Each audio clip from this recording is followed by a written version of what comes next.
भारतबाट ल्याएर बिजुली बालेर लोड सेडिङ हटाउने मैले हटाएँ लोड सेडिङ कुलमानले होइन भने त्यो ढुकुरी छाती हान्ने। अर्कोतिर चाहिँ 7-7 ठाउँमा पार्लियामेन्ट अनि 7-7 ठाउँमा मन्त्रीमण्डल 7-7 ठाउँमा तपाईँको चाहिँ नि त्यो प्रदेश प्रमुख। यो नेपाली जनताको लागि ठुलो सजाय हो कि होइन? अब नेकपाभित्रको पार्टीको झगडा हुन्छ त्यसको शिकार चाहिँ संसद हुनुपर्ने, त्यसको दण्ड नेपाली जनताले बेहोर्नु पर्ने। अहिले तपाईँले के बुझ्नु छ भने नेपाल अहिले पनि अर्ध औपनिवेशिक अवस्थामा छ, अहिले पनि अर्ध औपनिवेशिक अवस्थामा छ, अहिले पनि अर्ध सामन्ती अवस्थामा छ। धनगढीमा पार्लियामेन्ट, सुर्खेतमा पार्लियामेन्ट, पोखरामा parliament, Hetauda parliament, Butwal parliament, Kathmandu parliament. Nepali जनता सक्छ खर्च धान्न? संसदीय व्यवस्था के थियो? त्यसलाई सिद्ध्याउनुपर्छ, राजा आउनुपर्छ, देश बचाउनुपर्छ, हिन्दू राज्य बनाउनुपर्छ। यो गणतन्त्र बहुदलीय व्यवस्था यो सजिलै कसैले दिया हो र? यो अहिलेको बहुदलीय व्यवस्था खानको लागि, अहिलेको यो गणतन्त्रलाई सिद्ध्याउनको लागि देशी विदेशी चाहिँ शक्तिहरू दक्षिणपन्थी तपाईँको चाहिँ नि प्रतिगामी दिशाबाट आक्रमण गरिरहेका छन्। हेर्नुहोस्, अब ओलीजीले जति गफडा लाए पनि उहाँ कमजोर भएको स्थिति त हो नि। यो प्रचण्डहरूलाई तह लाउन, माधवहरूलाई तह लाउनको लागि अब विप्लव आएका हुन्, ओलीजीको हतियार बनेर भन्ने कुरामा मलाई विश्वास लाग्छ। विप्लवलाई उहाँले बोलाएर आएको हो कि राष्ट्रिय अन्तर्राष्ट्रिय परिस्थिति प्रतिकूल हो? नआइ भएन। हामीले राजीनामा मागेर अब त्यही पार्टीको बहुमत चाहिँ माग्दाखेरि नदिने ओलीजीले हामीले यहाँ राजीनामा दिनु पऱ्यो भने दिन्छन् र उनले। नेकपा चाहिँ हटिसकेपछि अब आउने तपाईँको चाहिँ प्रतिक्रियावादीहरू नि अहिलेभन्दा अझ बढ्ता देशको राष्ट्रियता, सार्वभौमता र अखण्डताको सौदाबाजी गरेर अहिले पनि तपाईँको चाहिँ जनताका कतिपय सीमित अधिकारहरूलाई नि खतम पार्ने खालका प्रतिगामीहरू नै आउँछन्। ती प्रतिक्रियावादीले निर्वाह गर्ने तपाईँको चाहिँ निर्वाहसम्म गर्न नसकेका मान्छेले लड्डुको कुरा जहाँ गए लड्डुको कुरा गरेर लाटाकाँडा जनतालाई हँसाएरमा देश चल्छ। जथेर पाइ उहाँलाई उत्रे चुनाव बनाउने चाहिँ उहाँको हुकुममा चल्छ। त्यो पार्टीको निर्णय हुनु पर्दैन, देशको आवश्यकता हुनु पर्दैन। अरू दल छ नेपालमा निरङ्कुश राजतन्त्रलाई जल गरेर त्यसबाट रसास्वादन गरी फाइदा उठाए उनी खुसी भएको। हेर्नु त, यही सर्वोच्च अदालत हो नेपालको जसले राजा भएको ठाउँमा पनि संविधान सभाको चुनाव हुनसक्छ भनेर फैसला गरिदिएको थियो। यही सर्वोच्च अदालत उबेला सर्वोच्च अदालतले। उहाँले तपाईँको चाहिँ नि अब अग्नि सापकोटालाई सभामुख गराउनु उहाँको चाहना थिएन, उहाँको आफ्नो पार्टी भन्नेले बनाइदिए। अब संसद बोलाउने बेला त म चाहिँ संसद विघटन गरिदिने, संसद बन्द गर्ने बेला सभामुखलाई थाहा पत्ता नदिने, त्यस्तो हुन्छ। विकास भन्नुहुन्छ भने केन्द्रका शासकहरूले जे गर्छन् त्यसको नक्कल, नेगेटिभ नक्कल प्रदेशले गर्नुपर्ने। हरेक चिज किन्दाखेरि कमिसन नखाइ नहुने, किनभने केन्द्रकाले खान्छन्। ल्याउन सुरुमै विप्लव त 3-4 वर्ष भयो त, सुरुमै ल्याउनु पर्थ्यो। यो 3 वर्षसम्म के हेरेर बस्यो? 378 एकै दिन चाहिँ उद्घाटन गर्नुभयो, शिलान्यास गराउनु भयो। त्यहाँ त्यो चाहिँ भवन बनाउनु पर्दैन, त्यहाँ डाक्टर जानु पर्दैन, त्यहाँ औषधि जानु पर्दैन। कुराले बोर्ड कहाँ दुध पर्छ? ओलीलाई दिएको समर्थन होइन, हामीले त तपाईँ नेकपालाई, नेपाली जनताले भोट दिएको पनि तपाईँ चाहिँ नेकपालाई हो, विशुद्ध ओलीलाई हेरेर होइन। आफू अलमत पर्ने डरले, आफूलाई संसदबाट अब घोक्री ठ्याक लाउँछन् भन्ने डरले तपाईँको चाहिँ नि अब हुँदा खाँदाको संसद आफ्नै पार्टीको 2/3 उनी बाहेक अरू कोही छैन त्यहाँ चाहिँ अध्यक्ष हुने। राजा दक्षिणकालिका जानु पर्यो, पाटन जानु पर्यो, पशुपति दर्शन जानु पर्यो भने श्री 3ले स्वीकृति दिएर मात्र जान्छ। श्री 5लाई श्री 3ले स्वीकृति दिएपछि मात्र जाने हो। हाम्रो पार्टी मात्रै हो जसले प्रतिगाउनु खतरा छ है। यो चाहिँ जुन सीमित बहुदलीय व्यवस्था छ यसलाई जुनसुकै बेला खान सक्छ है। दरबारले खाइदियो त। 30 वर्षसम्म नेपाली जनतालाई बोल्न, लेख्न, सभा सङ्गठन गर्न, पार्टी खोल्न केही नदिएका पन्छेहरू पालो गरी प्रधानमन्त्री भए। यी बहुदलीय पक्षका टाउ घाँटेको हेर्नु। विभिन्न खालका बम्बास्टिक गफ गर्नुको लागि बहुदलीय व्यवस्था छ नि अहिले। यसमा छुट छ नि, वैद्यजीलाई पनि छुट छ, ओलीजीलाई पनि छुट छ, तपाईँ मलाई छुट छ नि। यही पनि जान लाग्यो, यही पनि खान्छन्। केसीज्यू, तपाईँलाई एभरेस्ट नेपालमा हार्दिक स्वागत छ। धन्यवाद। तपाईँ भैरवा बस्न थालिसकेपछि सङ्घीय राजधानी काठमाडौँमा राजनीतिक रूपमा र एउटा मिडियामा सँगसँगै समग्र राजनीतिमा चित्रबहादुर केसीको अलि बढी अभाव खड्केको महसुस गरिरहेका छन्।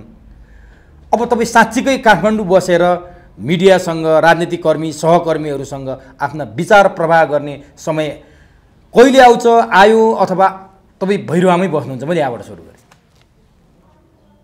म सबै हिसाबले काठमाडौँमा बस्ने आवश्यकता महसुस भएको छ मलाई चाहिँ काठमाडौँ बढ्ता भएर भैरवातिर गएको होइन। अब कारणवश भैरवा गए पनि म 4-6 महिना उतै बसेँ। उता बसे पनि काठमाडौँ जतिको त मिडिया कर्मीसँग भेटघाट छलफल हुँदैन थियो। कतिपय मिडियाले यतिबाट फोन हुन्थ्यो र स्थानीय मिडियासित बेला बखतमा सम्पर्क हुन्थ्यो। तैपनि अब पार्टीका कामका हिसाबले सबै हिसाबले काठमाडौँको बसाइ चाहिँ आवश्यक छ भन्ने अब मलाई महसुस हुन्छ र पार्टीले पनि त्यही निर्णय गरिरहेको छ। अब सायद म काठमाडौँमै बस्छु होला। अलि बढी अभाव खड्क्यो चित्रबहादुर केसीको काठमाडौँमा। त्यति मात्रै होइन, जब तपाईँ कोरोनाको बिरामी हुनुभयो, काठमाडौँलाई चटक्कै छोडेर भैरवामा बस्नुभयो, त्यो तपाईँको बाध्यता थियो। तपाईँ भैरवा बस्न थालेपछि नेपालको राजनीतिमा बेग्रल्ती ठुला ठुला घटनाहरू घटे। केपी शर्मा ओलीले संसद विघटन गरिदिनु भयो, अदालतले संसद पुनर्स्थापना गरिदियो, अदालतले नेकपा खारेज गरेर एमाले र माओवादी छुट्याइदियो। यो राजनीतिलाई अहिले त तपाईँ काठमाडौँमा हुनुहुन्छ, भैरवामा बसेर एउटा लामो समय राजनीतिमा व्यतीत गरेको कम्युनिस्ट आन्दोलनमा बिताएको एउटा योद्धाले पछिल्ला यी मैले जति कुराहरू महत्त्वपूर्ण कुरा भने यो राजनीतिक उथलपुथललाई चाहिँ कसरी हेर्नु भएको छ? यो उथलपुथल अब यस खालको अब पुष 5 गते ओलीजीले गरेको चाहिँ घटना नेपालको राजनीतिक इतिहासमा नयाँ होइन। 7 सालभन्दा पहिले राणा शासन थियो, जहानिया शासन थियो, बहुदलीय व्यवस्था थिएन होइन। तिनै चाहिँ अब शासकहरूको दास कमरा रैती भएर हामी बसेका थियौँ। 7 सालको परिवर्तनपछि मुलुकमा दलीय व्यवस्था सुरु भयो र दलीय व्यवस्थालाई संस्थागत गर्नको लागि नेपाली जनताले बारम्बार कोसिस गरे। जहानिया राणा शासन हटिसकेपछि बहुदलीय व्यवस्था भनियो र त्यो 10 वर्षसम्म त बहुदलीय व्यवस्था पनि लडखडाइराख्यो। स्वयं राणा शासनको पन्जाभित्र बहुदलीय व्यवस्थालाई सिद्ध्याएर आफूहरू चाहिँ नेपालका राजाहरू फेरि राणाकै स्थानमा बस्ने प्रयत्न गरे। अब 7 सालदेखि 17 सालसम्म अब बहुदलीय व्यवस्थालाई संस्थागत गर्नको लागि संविधान सभाको चुनाव हुनै दिएन।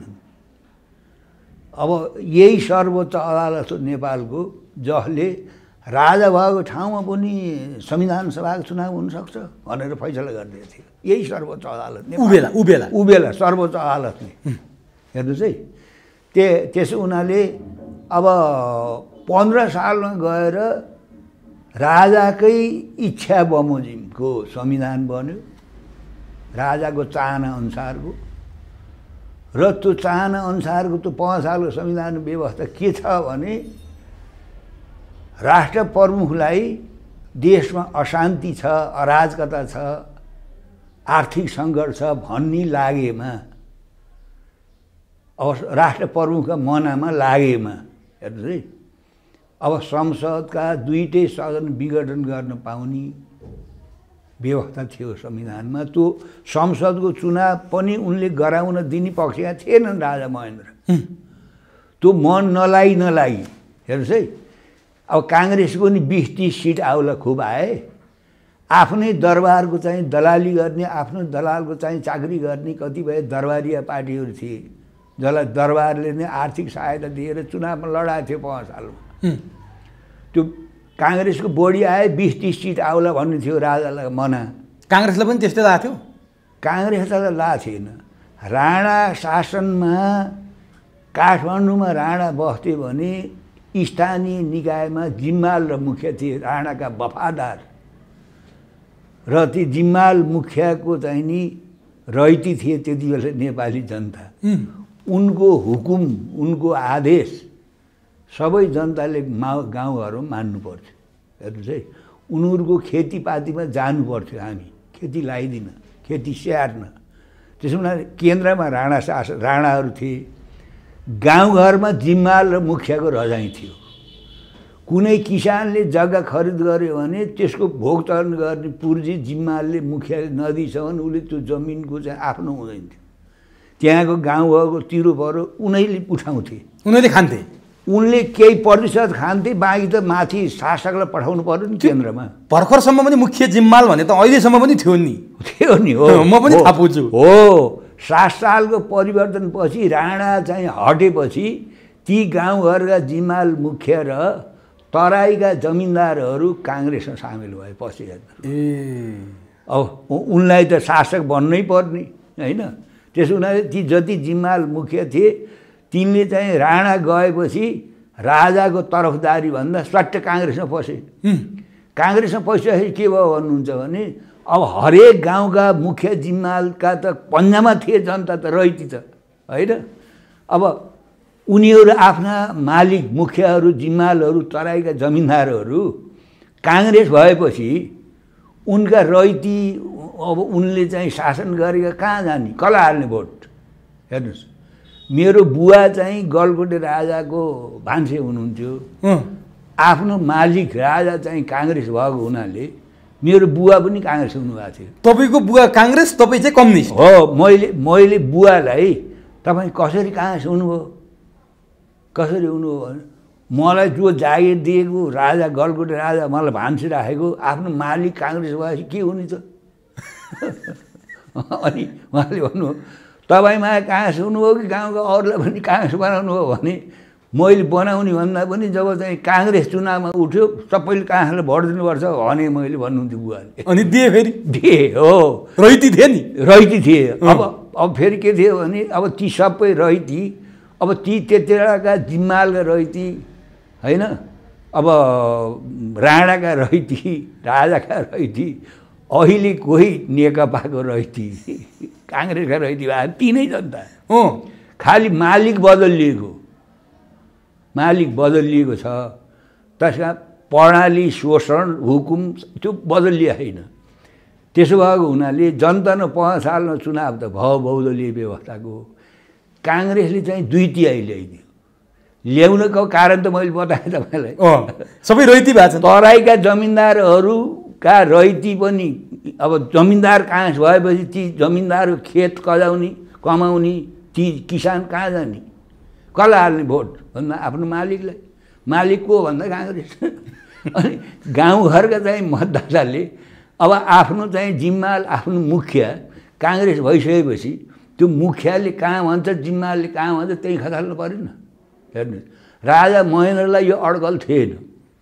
ती सबै चाहिँ ती जिम्माल मुखियाका र तराईका जमिनदारहरूका रैतीहरू काङ्ग्रेस भएछन् भन्ने थिएन कि। मालिक काङ्ग्रेस भएपछि उनीहरू भए। त्यसो हुनाले नेपाली काङ्ग्रेसको गलकोटे राजा नेपाली काङ्ग्रेस भएपछि त त्यो राजा कहाँ भात पकाउने मान्छे अरू हुन पाइयो। पछि 15 सालको चुनावको बेलामा बाले काङ्ग्रेस छोड्नु भएछ। काङ्ग्रेस छोडेर डाक्टर केआई सिंहको पार्टीमा, संयुक्त प्रजातन्त्र पार्टीमा सामेल हुनुभएछ। उहाँलाई थुने लगेर जेलखानामा। त हाम्रो भान्से त चाहिँ संयुक्त प्रजातन्त्रमा जाने भनेर लगेर एउटा न्यु पारेर खोजी थापेर लगेर थुने। सायद बुवा काङ्ग्रेस भएको हुनाले म पनि हुन्थेँ क्या कता होइन। अब बहुदल, म त काठमाडौँमा थिएँ। बहुदल आएपछि बहुदलीय व्यवस्थामा त जता पनि त लाउन पाइन्न, स्वतन्त्रता छ। अर्को पार्टी ला थुन्ने। अनि प्रजातन्त्रका कुरा गर्ने, प्रजातन्त्रका कुरा त गरेरै थाल्दैन अहिले पनि। त्यसो भएको हुनाले 17 सालमा प्रतिगमन भयो। अब प्रतिगमन कसरी भयो भने स्वयं तपाईँ चाहिँ बहुदलीय व्यवस्था खानलाई राजाहरू पहिले पो उनीहरू चाहिँ राणाका कैदी थिए। त्यति बेला 7 सालभन्दा पहिले पशुपति थानमा पशुपतिनाथ जान राजाले चाहिँ श्री 3 को तपाईँको चाहिँ नि आदेश पालन गर्नुपर्छ। राजा दक्षिण कालिका जानु पर्यो, पाटन जानु पर्यो, पशुपति दर्शन जानु पर्यो भने श्री 3ले स्वीकृति दिएर मात्रै जान्छ। श्री 5लाई श्री 3ले स्वीकृति, श्री 3ले स्वीकृति दिएपछि मात्र जाने हो। त्यस्तो भएर बसेकाले पछि फेरि अरू नेपाली जनतालाई फेरि त्यस्तै गराए। आफू जसरी चाहिँ कैदमा बसेका थिए 100 वर्षसम्म, आफू चाहिँ त्यो कैदबाट निस्केपछि नेपाली जनतालाई उनले कैदी बनाए। त्यसमा 17 सालमा चाहिँ 10 वर्षपछि राजाले महेन्द्रले तपाईँ चाहिँ नि प्रतिगमन गरे, कु गरे, संसद विघटन गरे। त्यत्रो 2/3 बहुमत आएको सरकारलाई प्रधानमन्त्री लगायत म चाहिँ काठमाडौँ थिएँ नि, म पढ्दै थिएँ। हेर्नु अब मन्त्रीमण्डलका सबै मान्छेबाट झल्कान हाले, पार्टीहरूमाथि प्रतिबन्ध लाए, कहीँ मान्छे तपाईँ चाहिँ गिरफ्तार गरे, भाग भयो कति, होइन। प्रतिगमन त्यहाँबाट सुरु भयो। अब यो यसपालि ओलीजीले गरे प्रतिगमन नौलो होइन र पहिलो पनि होइन। हेर्नुहोस् है, त्यसपछि 48 सालमा चुनाव भयो, होइन, आम निर्वाचन भयो। हाम्रो पार्टीले के भन्यो त्यति बेला भन्दाखेरि यो राजाहरूले बनाएको संविधान अन्तर्गत चल्ने संसद यो जति पनि बेला चाहिँ भत्ताबिङ्ग गर्न सक्छन्, खाइदिन सक्छन्, प्रतिगमनको खतरा हुन्छ। त्यसो हुनाले पहिले संविधान सभाको चुनाव गरौँ र त्यो संविधान सभाबाट चुनिएका जनप्रतिनिधिहरूले बनाएको संविधान अनुसार संसदको चुनाव गरौँ। त्यसो भयो भने अलिकति संसद थिर हुन्छ। इतिहासले त त्यो प्रमाणित गरेन गर्न त, थिर हुन्छ। होइन भने त तपाईँ चाहिँ राजाहरूले जति बेला चाहिँ आफ्नो स्वार्थमा धक्का लाउँछ उति बेलै चाहिँ प्रतिगमन गरिदिन्छन्। यो जनताको सीमित बहुदलीय चाहिँ अधिकार खोज्छन् भनेर हाम्रो पार्टीले 46 सालपछि नि बहिष्कार गर्यो। बहिष्कार 48 चुनावमा गऱ्यौँ हामीले। तर हामीले चुनाव पछि पनि के भन्यौँ भने यही बहुदलीय सीमित बहुदलीय व्यवस्था पनि जनताका यी हक अधिकार पनि खोज्छन् है। प्रतिगमनको खतरा छ किनभने संविधानभन्दा माथि छन् राजा। एकैछिन मैले रोकेँ है तपाईँलाई। संविधान सभाको चुनाव गरेर संसदीय चुनाव गरौँ भन्ने तपाईँको संविधान हो। तर 62-63 को आन्दोलनपछि 64मा त संविधान सभाकै चुनाव भयो नि त। आखिर त्यो गरे पनि हुँदैन रहेछ ओलीको त्यो चाहिँ 17 सालको संविधानमा राजाले चाहिँ संसद विघटन गर्ने, राजनीतिक पार्टीहरूलाई प्रतिबन्ध लाउने, झल्कान हाल्ने, थुन्ने मुद्दा सबै चाहिँ बेवास्ता थियो। त्यही आधारमा उनले गरे, महेन्द्रले विघटन गरे, प्रतिगमन गरे। त्यसलाई हराउनलाई 30 वर्ष नेपाली जनताले चाहिँ कुर्बानी गर्नु पर्यो। कैयौँ मान्छे मरे, कैयौँको सर्वस्व भयो। 10 वर्ष युद्ध नै भयो।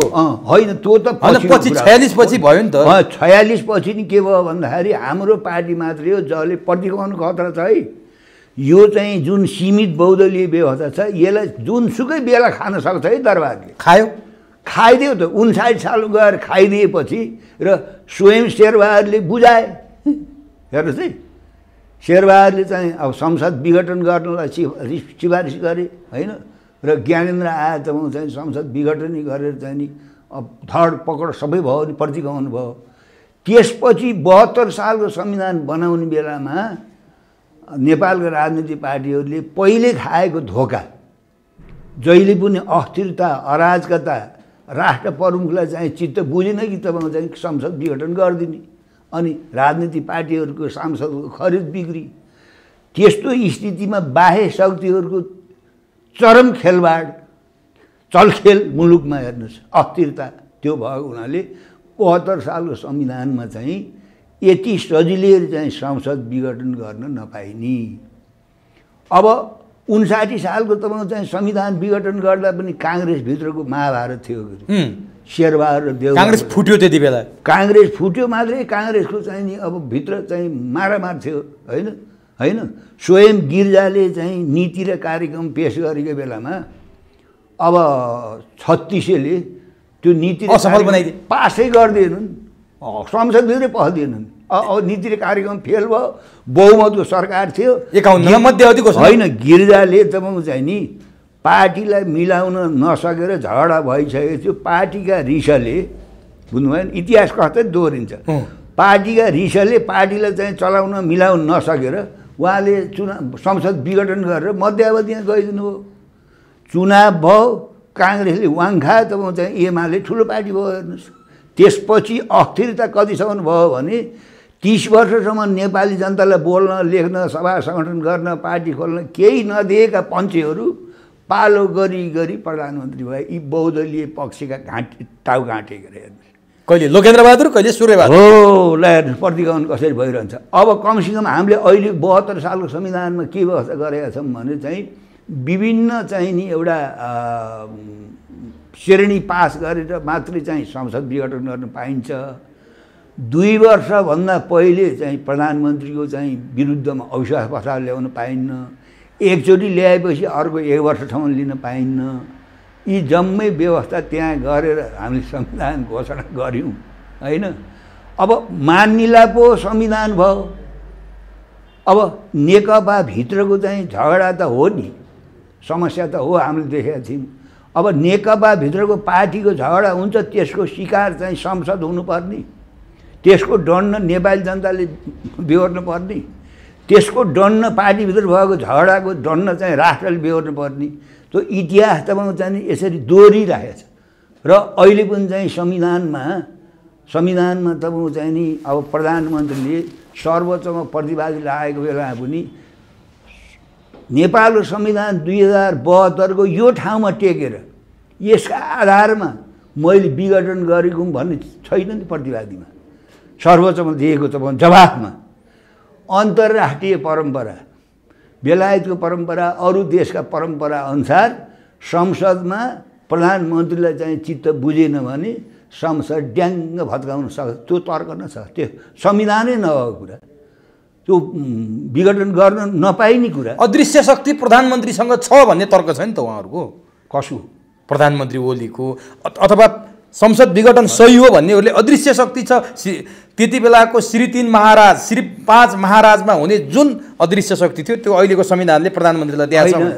अहिले तपाईँले के बुझ्नु छ भने नेपाल अहिले पनि अर्ध औपनिवेशिक अवस्थामा छ, अहिले पनि अर्ध औपनिवेशिक अवस्थामा छ, अहिले पनि अर्ध सामन्ती अवस्थामा छ। नेकपा भित्रको कचिङ्गल तपाईँ हामीले सबैले देखेकै कुरा हो। पार्टीभित्र, परिवारभित्र, समूहभित्र झगडा त हुन्छ नि, झगडा हुन्छ, विमति हुन्छ, सङ्घर्ष हुन्छ, सानो परिवारमा पनि हुन्छ। त्यसको समाधान गर्ने त पद्धति छ नि त। जब त्यो पद्धतिलाई नि मानिन्न भने त त्यो समस्या समाधान त हुँदैन। अब पार्टी सञ्चालनको लागि त्यसको विधि छ, संविधान छ, व्यवस्था छ नि। त्यो कुनै पनि विधि नअपनाएर होइन, अब पार्टीको अध्यक्ष होस् कि प्रधानमन्त्री होस् त्यही पार्टीले हो नि बनाएको त, अरू पार्टीले त होइन। जुन पार्टीले प्रधानमन्त्री बनायो, जुन पार्टीले पार्टीको अध्यक्ष बनायो, जुन पार्टीले त्यस्तो शीर्ष ठाउँमा राख्यो, त्यो पार्टीलाई चित्त बुझेन भने तिमीले त्यो पद छाड्न पर्छ भनेर पार्टीले भन्न पाउने कि नपाउने। ओलीजीको भनाइमा त भन्न पाइँदैन भन्ने आयो। म अहिले राष्ट्रिय जनमोर्चाको अध्यक्ष छु। यदि राष्ट्रिय जनमोर्चाको केन्द्रको बहुमतले तपाईँले यो पद छोड्नु पर्यो भनेपछि मैले छोड्नै मिल्दैन भनेर म चाहिँ जबरजस्ती गरेर बस्न मिल्छ? मिल्दैन। त्यसो हुनाले पार्टीभित्र चाहिँ अथवा अरू विभिन्न सङ्घ संस्था सबैतिर एउटा नियमले काम गरेको छ। संविधानमा तपाईँको चाहिँ नि प्रधानमन्त्रीले आफ्नो पार्टीभित्रको चाहिँ झगडा मिलाउन नसकेमा सार्वभौम सत्ता सम्पन्न संसद चाहिँ विघटन गर्नुपर्छ भन्ने चाहिँ ठ्याक्कै तर छैन। तपाईँले भन्नुभयो विधि पद्धति अनुसार केपी ओली चल्नु पर्थ्यो, चलेनन्। पार्टीले बनाएको प्रधानमन्त्री, पार्टीले बनाएको अध्यक्षले पार्टीले भने मान्नु पर्यो भन्ने तपाईँले तर्क गरिरहँदा यो त एउटा फेरि वैधानिक प्रक्रियाबाट जानुपर्ने होला नि। केपी ओलीले हटाउने हो भने संसदीय दलको नेता अर्को चुन्नु पर्यो, संसदीय दलले केपी ओलीलाई अल्पमतमा पार्नु पर्यो। यो विधि त त्यहाँ तिनीहरूले पनि प्रयोग गरेनन् नि। संसदभित्र त त्यहाँ पार्टीको संसदीय गतिविधि त हुनै पाएन नि। 17 दिन बाँकी थियो संसद चाहिँ बैठक बोलाउनलाई। 6 महिनाभित्रमा त बोलाउनुपर्छ। संसदको बैठक बोलाउन 17 दिन बाँकी थियो। त्यो 17 दिनलाई नआउँदै उहाँले चाहिँ सिफारिस गरेर प्रधान चाहिँ सभामुखले त्यो सिफारिसलाई चाहिँ सिरोपर गरेर विघटन गरे हो कि? त्यो त हामीले नि भन्थ्यो संसदभित्र बहस हुनुपर्थ्यो, छलफल हुनुपर्थ्यो। त्यसको लागि त संसदीय दलको नेताले तपाईँको चाहिँ नि अब संसदमा फेस गर्ने हो। तर उहाँले के भन्नुभएको छ भने हिजो एउटा अन्तर्वार्ता पनि आएको थियो, मैले कोभिडका कुरा गर्छु उहाँहरू कुर्सीका कुरा गर्नुहुन्छ, मैले विकासका कुरा गर्छु उहाँहरू भागभण्डाको कुरा गर्नुहुन्छ, मैले हिजो 74 सालमा जे एजेन्डा जनताले दिएका थिए मेरो नेतृत्वमा सरकार बनाऊ भनेर जनताले चाहिने नेकपाको गठबन्धनलाई पछि नेकपा बन्यो, त्यति बेला एमाले माओवादीको गठबन्धनलाई त्यो ठुलो पार्टी बनाइदिए, मेरो टाउको देखाएर चुनाव जित्या हो। अनि मलाई काम गर्न नदिने हातखुट्टा बाँधिदिएपछि मैले जनतामा जाउँ भनेर संसद विघटन गरेँ, कसरी मैले लोकतन्त्रमाथि प्रहार गरेँ, कसरी मैले संविधानमाथि प्रहार गरेँ, कसरी व्यवस्थामाथि प्रहार गरेँ? के चुनाव गराउँदैमा गणतन्त्र जाने हो, व्यवस्था जाने हो? कहाँबाट अब 2 वर्षपछि चुनाव हुन्छ, यहाँबाट गणतन्त्र जान्छ त? मलाई काम गर्न नदिएको परिणाम हो आज भनेर भन्नुभयो उहाँले। त्यो त भन्ने कुरा हो। त्यो संसद विघटन गर्ने बेलामा चाहिँ पार्टीमा छलफल गर्नुपर्छ भयो, पार्टीभित्र अविश्वास प्रस्ताव ल्याउने भइसकेपछि एउटा चाहिँ यत्रो कुरा जान्ने मान्छेले त्यो अविश्वास प्रस्तावको संसदमा चाहिँ फेस गर्नुपर्छ भएन। आफू अलमत नपर्ने डरले, आफूलाई संसदबाट अब घोक्री ठ्याक लाउँछन् भन्ने डरले तपाईँको चाहिँ नि अब हुँदा खाँदाको संसद आफ्नै पार्टीको 2/3 उनी बाहेक अरू कोही छैन त्यहाँ चाहिँ अध्यक्ष हुने, उनी बाहेक त्यो संसदमा त्यो उनको पार्टीभित्र कोही छैन प्रधानमन्त्री हुने, त्यस्तो पनि हुन्छ। तर उहाँले हो रे नि त जनताले दिएको एजेन्डा, केपी ओलीलाई प्रधानमन्त्री बनाऊ, सुखी नेपाली समृद्ध नेपाली बनाउने केपी ओली नै हुन् भनेर केपी ओलीलाई हेरेर मत दिएको रे नि त। देखियो त यो 3 वर्षमा होइन। उहाँले भन्नुहुन्छ त संसार विश्व चकित परेको छ केपी ओलीले गरेको विकास निर्माण देखेर भन्नुहुन्छ। होइन त्यो त अब त्यो भन्नेले भनेका मात्र तपाईँको चाहिँ नि सबैले महसुस गरेका छन् नेपाली जनताले। उहाँले कृषि क्रान्ति कति गर्नुभयो, उहाँ सत्तामा आएपछि औद्योगिकरण कति गर्नुभयो, भ्रष्टाचारीहरूलाई कतिलाई कारबाही गर्नुभयो, कतिलाई सुशासन दिनुभयो होइन। अब विदेशीहरूको जुन बारम्बार तपाईँको चाहिँ नि उहाँसँग चाहिँ चोचो मोचो मिलाउन आउनेसँग के कुरा भयो जनतालाई कति जानकारी दिनुभयो। त्यसो हुनाले उहाँले के भन्नुहुन्छ भन्ने कुरा होइन, दुनियाँले देखाएको छ नि होइन। हामी आफै पनि तपाईँको चाहिँ पुस 5 गतेसम्म उहाँले केही गर्नु होला देशको राष्ट्रियता सार्वभौमता र अखण्डता, उहाँलाई होइन नेकपालाई, ओलीलाई दिएको समर्थन होइन हामीले त तपाईँको नेकपालाई, नेपाली जनताले भोट दिएको पनि तपाईँको चाहिँ नेकपालाई हो, विशुद्ध ओलीलाई हेरेर होइन। त्यो बुझ्नु पर्यो नि। जब कुनै व्यक्तिले मै हुँ सबै, संस्था केही होइन, पार्टी केही होइन, अरू मान्छे कोही होइन भनेर त्यो व्यक्तिवादी होइन सोचाइ। त्यस कारण तपाईँको चाहिँ नि जम्मै मैले गरेँ, उहाँले गरेको के हो नेपाली जनताले एकै गरेर उहाँ प्रधानमन्त्री भएपछि हुने बेलामा 1500 देखि 2000सम्म मान्छे लहरको लाएर विदेश जान्थे। अहिले छेकिएछ, कोरोनाले छेक्यो केही समय, बेग्लै कुरा हो। ओलीले छेकेनन्, छेकेको हामीले थाहा पायौँ। कैयौँ महिलाहरू चाहिँ दलालहरूले चाहिँ देशका अपराधीहरू लहर नेपाली दिदीबहिनीहरूलाई तपाईँको चाहिँ श्रीलङ्कामा त अहिले 20 जना महिलाहरू चाहिँ जेलमा छन्। दलालहरूले तपाईँको बसाइराखेका छन् चाहिँ नेपालका चेलीबेटीहरू। कैयौँ तपाईँको चाहिँ चेलीबेटीहरूमाथि बलात्कार भएको छ, त्यतिले माया भएन, ती बलात्कार गरेपछि नि हत्या भइरहेको छ। त्यो छेकेँ भन्नु पऱ्यो नि त। यहाँ रोजगारी नभएर हजारौँ मान्छेहरू चाहिँ विदेश जान्थे। म सत्तामा विराजमान भएपछि कल कारखाना खोलेँ, उद्योग धन्दा खोलेँ, त्यसो भएर मान्छे जान रोकिए भन्न सक्नु पऱ्यो नि त। म चाहिँ सत्तामा आउनुभन्दा पहिले शिक्षा निजी थियो, स्वास्थ्य निजी थियो, त्यसलाई बन्द गरेर राज्यले चाहिँ शिक्षामा चाहिँ जनतालाई चाहिँ राज्यले प्रदान गर्ने, स्वास्थ्य चाहिँ राज्यले प्रदान गर्नेको लागि मैले बजेटमा यति छुट्याएँ। यसरी मैले चाहिँ शैक्षिक व्यवस्था यो गरेँ, स्वास्थ्यको व्यवस्था यो गरेँ, जनतालाई भनेर देखाउनु पऱ्यो नि त। देखाउनु पऱ्यो, चाहिँ प्रमाणित गर्नु पऱ्यो। तर उहाँले देखाउनु भएको सडकमा बस्ने सडक मानिसहरू अहिले कोही पनि छैनन्। म आएपछि कोही भोकै मरेको छैन, कोही भोकले मर्नु परेको छैन। ट्विन विस्थापित गरेँ मैले, दर्जनौँ पुल, म आएपछि 100औं पुल बनाएँ। दिनमा मैले कति शिलान्यास गरेँ, मेलम्चीको पानी काठमाडौँमा ल्याएँ। उहाँले 378 को एकै दिन चाहिँ उद्घाटन गर्नुभयो, शिलान्यास गराउनु भयो। त्यहाँ त्यो चाहिँ भवन बनाउनु परेन, त्यहाँ डाक्टर जानु परेन, त्यहाँ औषधि जानु पर्दैन, कुराले बोर्ड कहाँ दुध पर्छ ल भन्नु। त्यसो हुनाले ती बगबास हुन् बेकारका चाहिँ। तर सडकमा मान्छे देखिन छोड्यो भन्नुहुन्छ नि। यसो जो मान्छे मर्छ, जो मान्छे बलात्कृत हुन्छ, जो मान्छे खान नपाएर आज चाहिँ मरिरहेछ, म मरेँ भने त्यो मरेको मान्छे उहाँसँग आउने कुरा त भएन नि। त्यस कारणले त्यस्ता कृत्रिम तर तुइन हटाए भन्नुहुन्छ उहाँले। तुइन छैन, तुइनमा मान्छे जसरी हिँड्थे नि दुःख पाएर, त्यो तुइन हटाएँ मैले, तुइन मुक्त नेपाल बनाएँ, पुल कति गरेँ, कति शिलान्यास गरेँ भन्नुहुन्छ के? होइन, शिलान्यास त तपाईँको चाहिँ नि 30 वर्ष पहिले भएको थियो मेलम्ची खानीपाटीको शिलान्यास। कति ठेकेदारहरूबाट तपाईँको चाहिँ प्रशासकहरूले नेताहरूले तिनीबाट कमिसन खाएर कति रफरङ गरे भन्नु त। त्यसो हुनाले अब दरबार हाई स्कुल चाहिँ चाइनाले बनाइदियो, त्यो पनि मैले बनाएको भन्नलाई उहाँले मिल्यो त। धरहरा उठाए भन्नुहुन्छ, राडी पोखरी बनाए भन्नुहुन्छ। होइन, त्यस्ता कुरा गरेर त्यो चाहिँ केही नबुझेकालाई हो। तर आजभोलि केपी ओलीको भाषण सुन्नु भएको छ तपाईँले? घन्टौँ भाषण गर्नुभयो भने, 1 घन्टा गर्नुभयो भने 50 मिनट त आफूले धरहरा उठाएको, रानी पोखरी बनाएको यस्तै गरेर खर्च गरिदिनु भयो समय देशको। अरू कुरा भएन नि। उहाँले शैक्षिक क्षेत्रमा यो काम गरे, कृषिको क्षेत्रमा कृषि क्रान्ति यो गरे, मल कारखाना खोले, मल कारखाना थिएन, कृषि प्रधान देशमा भन्न सक्नु पर्थ्यो नि, होइन? अनि पहिले जुन पञ्चायती कालमा भएका तपाईँको चाहिँ नि विभिन्न उद्योग धन्दा कल कारखानाहरू मैले पुनः स्थापना गरेँ र चाहिँ नेपालीको ठुलो लहरको हजारौँजना राज्यले बेच्ने। तपाईँले बाख्रा गाई भैँसी किन्दाखेरि जसले बेच्ने उसलाई दाम दिएर लिनुहुन्छ, त्यसलाई दाम दिनुहुन्छ, तपाईँले त्यो जन्तु खरिद्नुहुन्छ। हाम्रो देशमा त उहाँहरूको हाम्रो देशमा त के छ भने पैसा पनि दिने, पैसासित मान्छे बेचिने।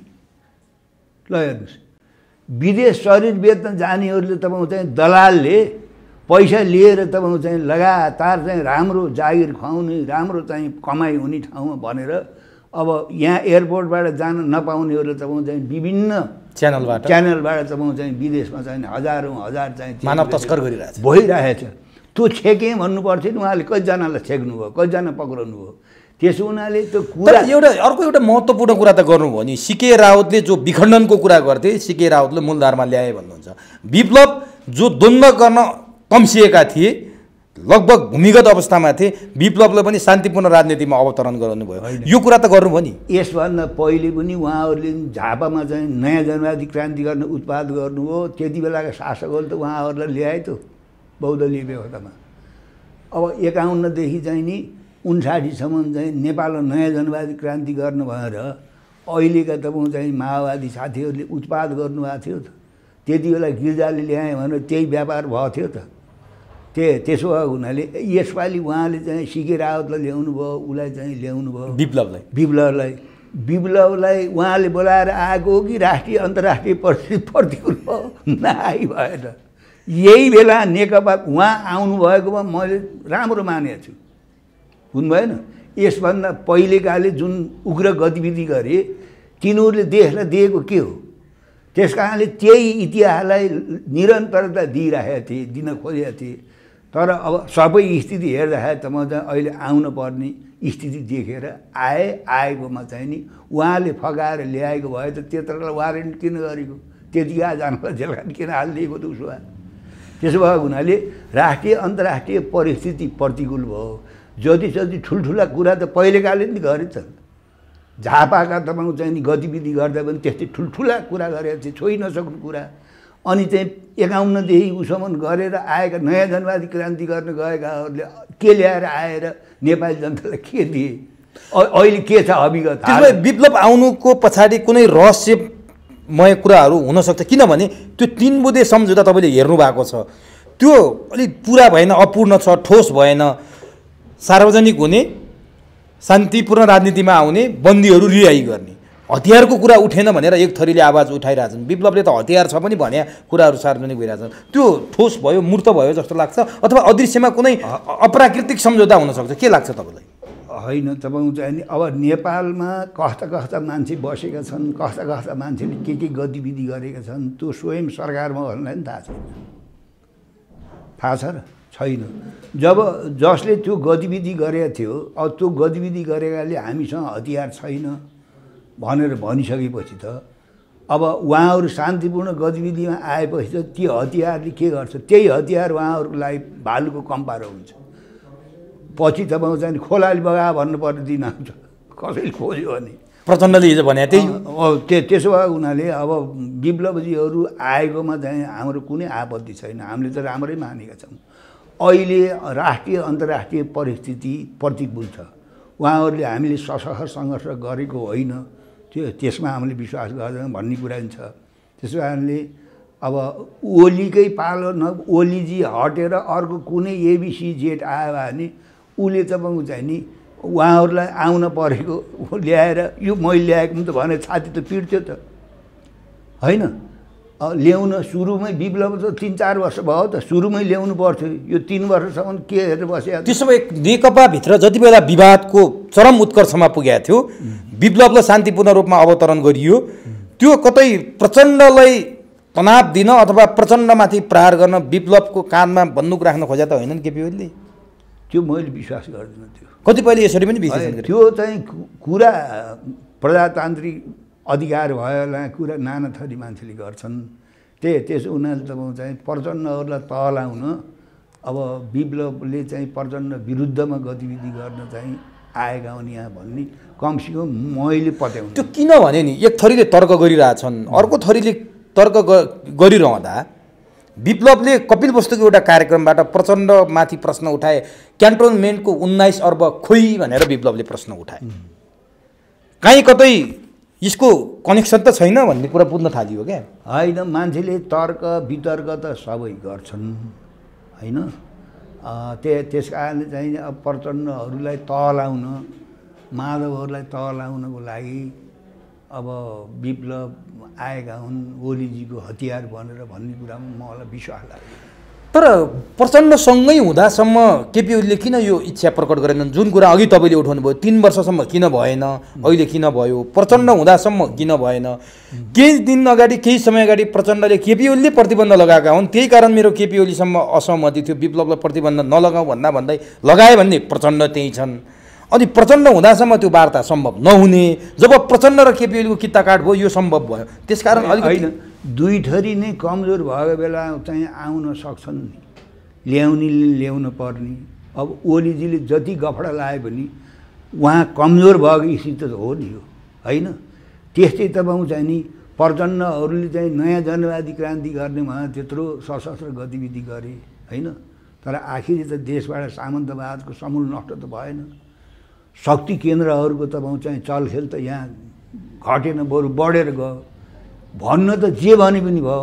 त्यस कारण तपाईँको चाहिँ उता विप्लवहरू कमजोर हुने नहुने बेला यता ओलीजीको पनि पार्टीभित्र यत्रो भाँड भैलो फुट सारा कुरा अब उनीहरू चाहिएको बेला अब त्यस्तो च्याङठ्याङ पनि मिल्न सक्छ। त्यही पनि मूल कुरा तपाईँको चाहिँ नि अहिलेको स्थितिमा अब शान्तिपूर्ण गतिविधि गर्न पनि अप्ठ्यारो परिरहेको बेलामा सशस्त्र गतिविधि चाहिँ व्यवहारिक थिएन, अव्यवहारिक थियो। अब यो विप्लव शान्तिपूर्ण राजनीतिमा आउँदा प्रचण्डलाई कतिको असर गर्छ यसले? मैले देख्दिनँ असर पर्दैन, देख्दिनँ। तर एउटा रणनीतिक मोर्चा बनाएका छन् नि विप्लव, ऋषि कटेल, त्यसपछि आहुति, मोहन वैद्यहरूले। यो रणनीतिक मोर्चाले चाहिँ कतिको रणनीति र कतिको अर्थ राख्छ नेपाली राजनीतिमा, नेपाली कम्युनिस्ट आन्दोलनमा? उनीहरू एउटा मोर्चा बनाएर विप्लव आउँदाखेरि जनमतको कुरा गरेका छन्। तपाईँले पनि सुन्नुभएको होला, राज संस्था, वैज्ञानिक समाजवाद, धर्मनिरपेक्षता, यी सबैको विषयमा चाहिँ जनमत सङ्ग्रह गर्नुपर्छ भनेका छन्। यसले के अर्थ राख्छ, माने के राख्छ? अब त्यो त तपाईँको चाहिँ नि विकसित देशहरूमा, बेलायत, अमेरिका, अब युरोप कतिपय देशहरूमा अब त्यहाँ बहुदलीय व्यवस्था अब संस्थागत भइसक्यो, गणतन्त्र पनि संस्थागत भइसक्यो। त्यसो हुनाले नेपालको बहुदलीय व्यवस्था, गणतन्त्र र धर्मनिरपेक्षतामाथि पहिलो कुरा तपाईँको चाहिँ नेपालका प्रतिगामीहरूले नै त्यसलाई सिद्ध्याउन हिँडिरहेका छन्। क्रान्तिकारिताको नाममा होइन, क्रान्तिकारी स्पिरिटका साथ यो गणतन्त्रको औचित्य छैन, धर्मनिरपेक्ष औचित्य छैन, यो संसदीय व्यवस्थाको औचित्य छैन भन्ने वामपन्थी सङ्कीर्णवादीहरू पनि छन्। अब उनीहरूको भनाइ तपाईँको चाहिँ नि अब यो बहुदलीय व्यवस्था, यो संसदीय व्यवस्थाले नेपाली जनताका आधारभूत समस्याको समाधान गर्न सक्दैन, यो हामी पनि मान्छौँ। तर अहिले तपाईँको चाहिँ नि भोलि चाहिँ भविष्यमा आउने तपाईँको चाहिँ जनवादी गणतन्त्र होइन, अनि तपाईँको चाहिँ नयाँ क्रान्तिका चाहिँ नि अब नयाँ क्रान्ति हुने कुरा अहिलेको कार्यनीति के त? क्रान्तिकारी साथीहरूलाई मेरो प्रश्न होइन। अहिलेको यो बहुदलीय व्यवस्था पनि ठिक छैन, संसदीय व्यवस्था पनि ठिक छैन, गणतन्त्र पनि ठिक छैन। यो कुरा गर्दाखेरि त्यो भाषा त्यो कोसित कहाँ मिल्छ? त्यो यो गणतन्त्र बहुदलीय व्यवस्था यो सजिलै कसैले दिया हो र? यो अहिलेको बहुदलीय व्यवस्था खानको लागि, अहिलेको यो गणतन्त्रलाई सिद्ध्याउनको लागि देशी विदेशी चाहिँ शक्तिहरू दक्षिणपन्थी तपाईँको चाहिँ नि प्रतिगामी दिशाबाट आक्रमण गरिरहेका छन्। हेर्नुहोस्, वामपन्थी सङ्कीर्णवादीहरू तपाईँको चाहिँ नि भोलिको तपाईँको चाहिँ रणनीतिलाई तपाईँको चाहिँ त्यो भोलिको रणनीतिक उद्देश्यलाई अहिले कार्यनीतिको रूपमा अब यसलाई तपाईँको चाहिँ नि सिद्ध्याउनुपर्छ। राजनीतिमा तपाईँको चाहिँ नि नियत भन्दा नि तपाईँको परिणामलाई हेर्नुपर्छ। त्यो प्रचण्डहरूले चाहिँ 51 सालमा सशस्त्र सङ्घर्ष घोषणा गरेको बहुदलीय व्यवस्थाको अन्त्य गर्न। जो बहुदलीय व्यवस्थाका पक्ष छन् सबभन्दा धेरै बहुदलीय पक्षधरका मान्छेहरू मारिए, काटिएनन्। बहुदलीय व्यवस्थालाई सुन्नै नचाहने, खत्तम पार्न चाहनेहरूलाई त काँडाले पनि कोरेनन्, उनीहरूले पनि छोएनन् नि। त्यस हुनाले क्रान्तिकारी हिसाब अहिले के हुनसक्छ त विप्लवहरूको यो रणनीति? होइन, अहिले पनि तपाईँको चाहिँ के हो भने अहिलेको आवश्यकता भनेको कमसेकम अहिले पनि नेपालको बहुदलीय व्यवस्था, संसदीय व्यवस्थामाथि अहिले पनि प्रतिगामीहरूले आँखा तरिरहेका छन्। यसलाई सिद्धाउन खोजिरहेका छन्। जनतालाई नि के भोगाएका छन् भनेर भन्दाखेरि यो गणतन्त्रले के दियो, संसदीय व्यवस्थाले के दियो, संसदीय व्यवस्थाले के दियो, यसलाई सिद्ध्याउनुपर्छ। राजा आउनुपर्छ, देश बचाउनुपर्छ, हिन्दू राज्य बनाउनुपर्छ। सङ्घीयता खारेज यो त तपाईँको नि माग हो फेरि? होइन, त्यो सङ्घीयता खारेज गर्ने भन्ने कुरा तपाईँको चाहिँ नि हिजो जुन बेला चाहिँ 64मा 25 पार्टी थिए संसदमा, राष्ट्रिय जनमोर्चाले एक्लै पारेको होइन, आज कुर्लनीहरूले। अब नेपाली जनताले तपाईँको चाहिँ नि सङ्घीयता नेपाली जनताको त हरमुनिको काँडो भयो। अब यो भेडीघोड त पाल्न नसक्ने भए जनताले बुझे नि। अब जनताको त्यो बुझाइबाट अब चाहिँ लाभ लिनलाई यिनको भित्रैदेखि होइन, भोटको लागि होइन, जले तपाईँको चाहिँ सङ्घीयताको भारी बोकाएको हो, त्यसले सुन्ने त अहिले नि बोल्दैनन् नि। हेर्नु, नेपालमा त एउटा संसद न थियो, नयाँ बानेश्वर चित्रबहादुर एउटा पार्लियामेन्ट थियो भन्नु न, पार्टी होइन, एउटा पार्लियामेन्ट थियो। त्यसलाई चलाउन पनि हामीलाई महाभारत परेको थियो। अहिले त तपाईँको चाहिँ नि 7वटा होइन, अहिले त अब धनगढीमा पार्लियामेन्ट, सुर्खेतमा पार्लियामेन्ट, पोखरामा parliament, Hetauda parliament, Butwal parliament, Kathmandu parliament. Nepali जनता सक्छ खर्च धान्न? ल भन्नु, दिनको 1500 2000 त एयरपोर्टबाट तपाईँको चाहिँ नि विदेशमा चाहिँ काम खोज्न जानुपर्ने नयाँ पिँढी। अर्कोतिर चाहिँ 7 ठाउँमा पार्लियामेन्ट, अनि 7 ठाउँमा मन्त्रीमण्डल, 7 ठाउँमा तपाईँको चाहिँ नि त्यो प्रदेश प्रमुख। यो नेपाली जनताको लागि ठुलो सजाय हो कि होइन? कसरी चाहिँ तपाईँ उनीहरूले त्यो खर्च तिर्ने? फेरि विकास भन्नुहुन्छ भने केन्द्रका शासकहरूले जे गर्छन् त्यसको नक्कल, नेगेटिभ नक्कल प्रदेशले गर्नुपर्ने। हरेक चिज किन्दाखेरि कमिसन नखाइ नहुने, किनभने केन्द्रकाले खान्छन्। रेड कार्पेट चाहिने, तिर्कामा बसेर स्यालुट खाने हो। त्यसो हुनाले नेपाली जनताले अब के बुझ्यो भनेर भन्दाखेरि यो सङ्घीयता हुँदैन, यो मुलुकमा सक्दैन, यो मुलुकले धान्न थाम्न, यो सेतो हात्ती पाल्नै सक्दैन भनेर राष्ट्रिय जनमोर्चाले भन्दैनन्। फेरि हेर्नुहोस्, चित्रबहादुर भन्छन् राष्ट्रिय जनमोर्चाको नीति नै हो चित्रबहादुरले बोकेर हिँडेको। चित्रबहादुरलाई देवत्वकरण गरेका छन्, तपाईँले देख्नु भएको छ? ओहो, उही मात्र रहेछ। राष्ट्रिय जनमोर्चाको नीति हो यो भनेर मान्दैनन्। चित्रबहादुर एक्लै लियो संहिता विरोध गर्छन् भन्छन् पृथकतावादीहरूले, जातिवादीहरूले। अनि यो संहिताको आवरणमा देशलाई खङ्गार पारिराखेका छन्। तपाईँको चाहिँ अब जनताका आधारभूत समस्या भनेको शिक्षा हो नि, स्वास्थ्य हो नि, रोजगारी हो नि। यो राज्यले कहाँ के उपलब्ध गराएको छ भने नेपाली जनतालाई नाउँ फेरि सरकार कम्युनिस्टको अझ त्यो पो त। अहिलेसम्म तपाईँको चाहिँ मल कारखानासम्म किन भएन? यति धेरै चाहिँ नदी नाला पानी भएको मुलुकमा भारतबाट ल्याएर बिजुली बालेर लोड सेडिङ हटाउने, मैले हटाएँ लोड सेडिङ कुलमानले होइन भने त्यो ढुकुरे छाती हान्ने, मन्त्रीहरूले हान्ने, प्रधानमन्त्रीले हान्ने ढुकुरे छाती। बुझेको छैन कसैले। ल भन्नु, यहाँका जलस्रोत जति जम्मै भारतीयहरूका चाहिँ कब्जामा पकडमा, अनि उताबाट बिजुली किनेर यहाँ ल्याएर उज्यालो बालेर हामीले चाहिँ लोड सेडिङ हटाउने कुलमानले होइन उहाँ त्यो ढुग्रे साथीपिटी देख्दैनन्। कुराले पर्छ बोट कहाँ दुखी दुवार ल्याउनुपर्छ। त्यसो हुनाले यो सबै बुझिया छ। अहिलेको तपाईँको चाहिँ यो संसदीय व्यवस्था, अहिलेको यो गणतन्त्रले तपाईँको चाहिँ नेपाली जनताका आधारभूत समस्या समाधान गर्न सक्दैन, गर्दैन। यसलाई हटाउनुपर्छ। तर अहिले भर्खरै भोलि हटाउनु पर्नेलाई अहिले जोगाउनुपर्छ भनेको छ राष्ट्रिय जनमोर्चाले। बहुदलीय व्यवस्था जोगाउनुपर्छ, गणतन्त्र धर्मनिरपेक्ष यसमा टेकेर जानुपर्छ भन्छ। हो, यसलाई अहिले बेलायतमा अमेरिकामा तपाईँको चाहिँ बहुदलीय व्यवस्था संस्थागत भइसक्यो, गणतन्त्र संस्थागत। तर राष्ट्रिय जनमोर्चाले यो भन्छ, तपाईँले यो भनिरहनु भएको छ। तपाईँहरूकै सहकर्मी, अघि मैले रणनीतिक मोर्चाको कुरा गरेँ, मोहन वैद्यले नेपालमा शान्ति अब सम्भव छैन भनिदिनु भयो हिजो शान्ति वाटिकामा। अब फेरि एकचोटि बन्दुक उठ्छ भनेर उहाँ फेरि त्यो लाइनबाट लागिरहनु भएको छ। जनतालाई कति भ्रममा पार्ने भने के होइन, जनतालाई अब फेरि बन्दुक उठाउने सम्भव छ, फेरि अशान्ति होइन। अब त्यो त उहाँसितै तपाईँले अन्तर्वार्ता तर राम्रो होला। तैपनि त अहिले तपाईँको चाहिँ नि झापामा चाहिँ सशस्त्र गतिविधि गऱ्यौँ भनेर झापालाई एउटा चाहिँ गुरु मान्छन् होइन। अब ती झापाका मान्छेहरूको हालत के भयो? झापाको चाहिँ मरे, बाँचेकाले ती झापाली शहीदहरूको चाहिँ नाम बेचेर कति फाइदा उठाए, राम्रो गरे। त्यही 51 देखि 59सम्मको तपाईँको चाहिँ त्यो कथित जनयुद्धले नेपाली जनताको चाहिँ समस्या कति समाधान गर्यो, राष्ट्रियताको समस्या कति समाधान गर्यो, नेपाली जनताले कति सुशासन पाए। त्यो त थाल खाए पनि भात खाए पनि थाल त त्यही छ नि त। सबै जनताले देखिराखे बुझिराखे भन्न पाइयो। बहुदलीय व्यवस्था आएको छ, वैद्यजीलाई चाहिँ भन्न छुट छैन त, भन्न पाइयो। तर गर्न छुट छैन। तर सुन्नु, गर्ने आज उहाँले गरिहालेको हो नि त। 51 देखि 59सम्म त गरेकै हो त, हामीले देखेकै त हो नि। बन्दुकै लिएर उहाँ हामी त सँगै थियौँ नि कुनै बेला भएको छैन भन्ने हामी। तिमीहरूले खालि संसदीय कुरा गर्छौ, वैधानिक कुरामा गर्छौ, तिमीहरूले कहिल्यै नेपालमा केही गर्दैनौ भनेर हामीसँग जानुभएको त हो नि उहाँहरू। तर प्रचण्ड त आखिर त्यहीमा आउनुभयो त, फेरि तपाईँहरू जहाँ हुनुहुन्थ्यो होइन, सबै त्यही हो। कहाँ जाउली सेखुली त्यहीँ देखुली।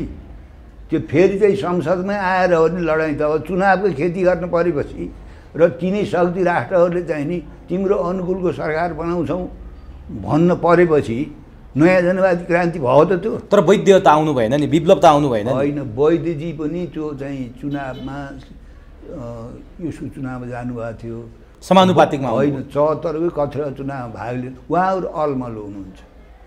उहाँहरूलाई के छ भन्दाखेरि तपाईँ चाहिँ भोलि नेपालमा आमूल परिवर्तन भएपछि अब जुन स्थिति सिर्जना हुन्छ त्यो स्थितिको अब कल्पनाले माया त भएन। अहिले हतियारबन्द गतिविधि गर्न खोजेको त प्रयोग त भयो त। अब रोहितले गर्न खोजेको छ त्यहाँ के रोहित तराईमा गोहित बमै पड्काए नि, जो माओवादीबाटै आएका हुन् तिनी पनि। हो गोहित। अब त्यस्तो गतिविधि त गरिरहन्छन्। त्यसो हुनाले अहिलेको तत्कालको समस्या के हो भने कमसेकम यो गणतन्त्रको रक्षा हो, बहुदलीय व्यवस्थाको रक्षा। अब गणतन्त्र यसलाई तपाईँको चाहिँ नि अहिले भर्खरै यसलाई सिद्ध्याउनु त तपाईँको चाहिँ विदेशीहरूले खोजिरहेका छन् र चाहिँ देशभित्रका चाहिँ प्रतिगामीहरूले कतिचोटि सिद्ध्याए, फेरि पनि खोजेका छन्। अनि हामी क्रान्तिकारिताको नाममा जान अन्जानमा त्यस यहाँ सामेल प्रयोग भयो भने यसलाई सिद्ध्याएर तपाईँको चाहिँ नयाँ जनवादी गणतन्त्र ल्याउन सक्नुपर्छ। नयाँ तपाईँको चाहिँ जनवादी सरकार ल्याउन सक्नुपर्छ। त्यो सम्भव छैन। त्यो सम्भवै नभएर त तपाईँको चाहिँ अहिले जे उपलब्धि छ यसलाई रक्षा गर्नुपर्छ भने हो त। अब यो उपलब्धि रक्षा गर्ने तपाईँले कुरा गरिरहँदा केपी ओलीले विघटन गर्नुभयो, ठिक छ, संसदले पुनर्स्थापित गरिदियो, पुनर्स्थापित गरिदियो। राष्ट्रिय जनमोर्चाको के छ यसमा धारणा? स्वागत गरेका छौँ, स्वागत गर्नुभयो। तर जसले पुनर्स्थापित हुनुपर्छ भनेर आवाज उठाउनु भयो तपाईँहरू, तपाईँ त संसदमा हुनुहुन्न, जसले आवाज उठाउनुपर्छ भनेर भन्नुभयो उहाँहरूले नै फेरि संसद चल्न नदिएर संसद अवरुद्ध गरिदिनु भयो। जबकि केपी विभिन्न अध्यादेशहरू त्यहाँ टेबल गर्ने कुरा त्यो सरकारले गर्ने थियो, जसलाई संसद चाहिएको थियो उसैले संसद चल्न नदिएपछि संसद त ओलीजीलाई पनि चाहिएन नि त, अरू कुरा छाड्नु न। अनि कसरी उपलब्धि रक्षा हुन्छ त? होइन त्यो उपलब्धि रक्षा नगर्नु त उहाँहरू नै लागिरहनु भएको छ नि। अहिलेको सत्तापक्ष प्रतिपक्षको तपाईँ चाहिँ क्रियाकलाप गतिविधि यो सबले के देखाउँछ भनेर भन्दाखेरि अब एकातिर दक्षिणपन्थी कोणबाट तपाईँ चाहिँ हमला भइरहेछ बहुदलीय व्यवस्थामाथि, गणतन्त्रमाथि, धर्मनिरपेक्षता, त्यो चाहिँ दक्षिणपन्थीहरूको त्यो चरित्रै हो। अर्कोतिर तपाईँ चाहिँ नि वामपन्थी सङ्कीर्णवादीहरूले पनि यो बहुदलीय व्यवस्थाको औचित्य छैन। जस्तो कुनै बेला मालेले जनमत सङ्ग्रह चाहिँ नि अब बहुदल र निर्दलको पक्षमा चाहिँ जनमत सङ्ग्रहमा भाग लिनेहरूलाई वाम पिँढी चाहिँ पिटिएको थिए। उनको तर्क के थियो त्यति बेलाको 35-36 मालेको भने त्यो रियलाइज गरेका छन् सिपिएमले गल्ती भएछ भनेर। हो भनेपछि यो त 12 मा दोहोरिनु रहेछ त। 35-36 का तपाईँ चाहिँ मालेले जसरी बहुदलीय व्यवस्थाको प्रचार गर्न गएकालाई कुटपिट गरे, अब अहिलेका क्रान्तिकारी भनेर आफूलाई भन्न रुचाउनेहरूले यो चाहिँ गणतन्त्रको औचित्य छैन, यो बहुदलीय व्यवस्थाको औचित्य छैन, यो धर्मनिरपेक्ष औचित्य छैन भनेर उहाँहरूले तपाईँको चाहिँ नि भोलि प्राप्त हुने नयाँ जनवाद, अहिले उहाँहरूले नयाँ जनवादी गणतन्त्र कुरा गरिरहनु भएको छ। नयाँ जनवादी गणतन्त्र त प्रचारात्मक नारा हो। नेपाली जनताले चाहिँ कुनै दिन ल्याउनु पर्छ, त्यो नल्याइकन नेपाली जनताको आधारभूत समस्या समाधान हुन्न। हाम्रो लक्ष्य पनि तपाईँको चाहिँ नयाँ जनवादी गणतन्त्र हो। हेर्नुहोस्, हामीले पनि तपाईँको चाहिँ नि समाजवादी व्यवस्था हो, एक दिन गएर साम्यवादी व्यवस्थाको लागि नै लडिरहेको छौँ हामी। त्यसो हुनाले अहिले तपाईँले हेर्नुपर्ने कुरा के हो भने कुनै पनि देशको आमूल परिवर्तन हुनको लागि राष्ट्रिय परिस्थिति के छ, अन्तर्राष्ट्रिय परिस्थिति के छ, दुश्मनहरूको स्थिति के छ, त्यो बुझ्नु पर्यो। बुझेर त्यस खालको नीति बनाउनु पर्यो नि। तर जुन देशमा तपाईँको चाहिँ नि हिन्दू राज्य ल्याउनको लागि देशी विदेशीहरूको प्रयत्न भइरहेछ, गणतन्त्र ध्वस्त पार्नको लागि चाहिँ देश भइरहेछ, अनि क्रान्तिकारिताको नामबाट होइन ठुल्ठुला क्रान्तिकारी कुरा गरेर तपाईँको चाहिँ नि यो गणतन्त्रको औचित्य छैन, यो संसदीय व्यवस्थाको औचित्य छैन भनेर हुन्छ। दीर्घकालीन हिसाबले औचित्य छैन। अब यो अहिलेको गडबड छ नि, जहाँ संसद विघटन भयो, पुनर्स्थापित भयो, सबै गडबडको कारण केपी ओली ठान्नुभयो तपाईँहरूले। संसद पुनर्स्थापना गर्नेहरू अग्रगामी हुनुभयो तपाईँहरूले, त्यो आन्दोलन गर्ने। यता प्रचण्ड माधव, तपाईँहरू, काङ्ग्रेसहरू जो आन्दोलनमा आउनुभयो नि, यस सबै दोष जति केपीको, अरू सबै दुधले नुहाएका हुन् र होइन? हामीले ती सबै दुधले नुहाएका हुन्, तिनमा चाहिँ कुनै दोष खोड छैन भनेका छौँ र तपाईँसित। इतिहासको तपाईँ चाहिँ कालक्रममा सबैका चाहिँ कमी कमजोरी रहे, जुन बेला कमी कमजोरी रहे त्यसको त अहिले पनि बोल्ने बेला मैले विरोध त गरेँ। तपाईँले विरोध गर्नुभयो, तर केपी ओलीकै कारण यति भएको केही पनि गरेनन् भन्ने जुन सरकार प्रमुखले तपाईँको चाहिँ अब पार्टीको बैठकमा नजाने, पार्टीमा आफ्नो बहुमत हुन्छ अथवा त्यहाँ जाए नजाने, ल भन्नु न। अब संसद बोलाउने बेला तपाईँ चाहिँ संसद विघटन गरिदिने, संसद बन्द गर्ने बेला सभामुखलाई थाहा पत्ता नदिने, त्यस्तो हुन्छ। तर कस्तो देश हो त हाम्रो जहाँ सभामुख र प्रधानमन्त्री झगडिया छन्। हेर्नु है, प्रधानमन्त्रीले विघटन गरे भनेर सभामुखले गएर अदालतमा प्रधानमन्त्री विरुद्ध मुद्दा हाल्ने अवस्था छ। सभामुख र प्रधानमन्त्री झगडिया भएको मुलुकमा कसरी चल्छ? चल्दैन। प्रधानमन्त्रीले यही प्रश्न गर्नुभएको छ। होइन, प्रधानमन्त्रीले तपाईँको चाहिँ नि कुरा चुरो कुरा के हो भने प्रधानमन्त्रीले चाहिँ अग्नि सापकोटालाई सभामुख बनाउन चाहनु भएको थिएन। मूल कुरा व्यक्तिगत टसल हो यो? सुरु होइन, व्यक्तिगत हो कि त्यो मैले अरू जान्दिनँ। उहाँले तपाईँको चाहिँ नि अब अग्नि सापकोटालाई सभामुख गराउन उहाँको चाहना थिएन, उहाँको आफ्नो पार्टी भन्नेले बनाइदिए। कुरा त्यहाँनिर छ नि, त्यही गडबड हो। त्यही गडबड हो नि। त्यो गडबड आफ्नो पार्टीले बहुमतले त्यही गर्यो त के गर्नु। तर प्रधानमन्त्रीले एउटा कुरा गर्नुभएको छ, त्यो कुरा अलिकति हो कि जस्तो पनि लाग्छ क्या मलाई। मैले संसद विघटन गरेँ, ल संविधानमा छैन, तर चुनाव गरौँ, बालिग मताधिकारको प्रयोग गरौँ, को कति पानीमा रहेछ जनताले चाहिँ नि छानेर फेरि नयाँ चाहिँ नि जनादेश प्राप्त गरेर सरकार बनाउने अवस्थामा जाउँ भन्दा कहाँनिर मैले लोकतन्त्रमाथि प्रहार गरेँ, कहाँ संविधानमाथि प्रहार गरेँ, कहाँ व्यवस्थामाथि प्रहार गरेँ? चुनावमा जाउँ भने पनि त्यो व्यवस्थामाथि प्रहार हुन्छ। अब 2 वर्षपछि चुनाव हुन्छ, अटोमेटिक जानको लागि उहाँको व्यक्तिगत हुकुम हुन्छ कि उहाँको पार्टीको चाहिँ सामूहिक निर्णय हुनुपर्छ। 78%ले चुनेको प्रधाधानमन्त्री हुँ म भन्नु, कुनै बेला 64% भन्नु न। अहिले त 78 भन्न थाल्नुभयो, हिजोदेखि त हुन त 64 हो। होइन, त्यो भन्नलाई त कमसेकम यति भन्नको लागि विभिन्न खालका बम्बास्टिक गफ गर्नको लागि बहुदलीय व्यवस्था छ नि अहिले। यसमा छुट छ नि, वैद्यजीलाई पनि छुट छ, ओलीजीलाई पनि छुट छ, तपाईँ मलाई छुट छ नि, यही पनि जान लाग्यो, यही पनि खान्छन्। हेर्नु चुनाव भएपछि गणतन्त्र जान्छ भने अब 2 वर्ष मात्रै यो गणतन्त्रको आयु भन्नुभयो के? त्यो मात्रै होइन, गणतन्त्रलाई तपाईँको चाहिँ नि गणतन्त्र पक्षधर भित्रैबाट तपाईँको चाहिँ गणतन्त्र चाहिँदैन, हिन्दू राज्य बनाउनु पर्छ भनेको सुन्नुभयो नि तपाईँले?